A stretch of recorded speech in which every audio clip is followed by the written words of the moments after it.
Age gap dating often begins with a magnetic contrast, the intersection of youthful energy and the calm of experience. Yet that initial pull frequently hits a wall.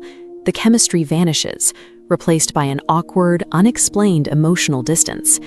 This collapse usually stems from defensive, reactive behaviors men adopt when they feel insecure about the years between them. It leaves you with a difficult choice. Do you lean on your financial status to keep her interested, or do you try to mask your age to stay culturally relevant? Navigating this requires a shift in strategy, trading high-effort performance for authentic emotional presence. We measure this through behavioral ROI, the emotional return on your habits. Attraction can spike early, but retention often crashes. Relying on tropes might win a first date, but this widening gap sacrifices the connection required to keep the relationship alive. Let's look at the try-hard strategy, investing heavy effort into Gen Z slang, youth fashion, and chasing every new trend. Instead of appearing relevant, this mimicry projects profound insecurity. It signals that you find your own perspective uninteresting. Research points to an authenticity premium. Confidence in your own generation is inherently more attractive than an imitation of hers. By playing young, you trade your actual advantage, mature stability, to compete in a cultural landscape you didn't grow up in. The second trap is the ghost of the past. This involves comparing a partner to an ex or making generalizations about what women her age usually do. The moment she feels compared to a previous partner, she realizes she is being viewed as a category rather than a person. This shift from partner to placeholder causes her to pull back to protect her own identity. Even if you are just trying to fill a silence, these comparisons reduce a living person to a footnote in your history. Looking at this matrix, both strategies yield the same reality. Treating your age as a deficit to be hidden or a baseline for comparison creates immediate emotional distance. Then there is the capital first approach, a strategy where a man leads with his wallet to secure initial attention. Financial generosity often feels like a shortcut, a way to avoid the vulnerability required to build actual chemistry. Our matrix identifies the result of this as transactional attraction. This secures behavioral compliance. She will show up for the lifestyle, but it actively prevents the formation of genuine romantic desire.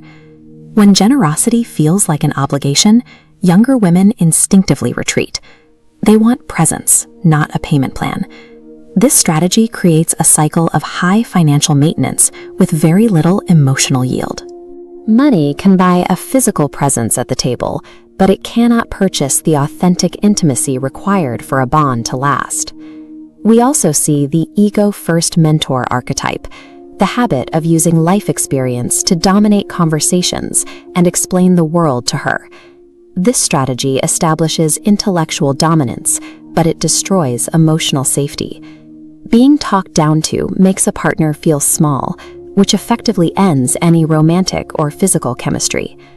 This is often paired with an overly serious demeanor, the need to maintain a stiff, hyper-grounded presence to prove you are the adult in the room.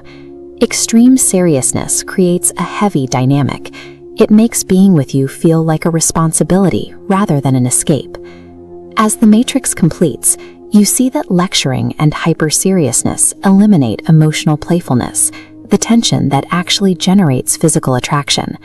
Playfulness isn't immaturity, it's emotional intelligence in motion.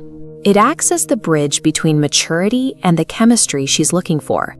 Treating your age as a pedestal to lecture from replaces a shared romantic rhythm with a one-way classroom session.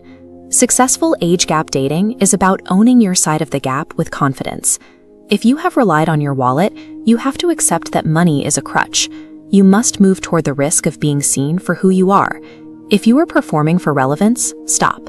Your competitive advantage business stillness and perspective that only comes with time.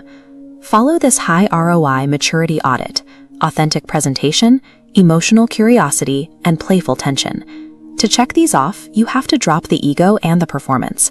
Lead with listening and a willingness to play. When you focus on these three inputs, you create an energy that feels stable yet exciting, the exact combination younger women are drawn to. This requires you to be comfortable in your own skin and to risk rejection for your actual self, rather than a persona you've built. Real vulnerability is a difficult investment, but it is the only path to a relationship that actually lasts.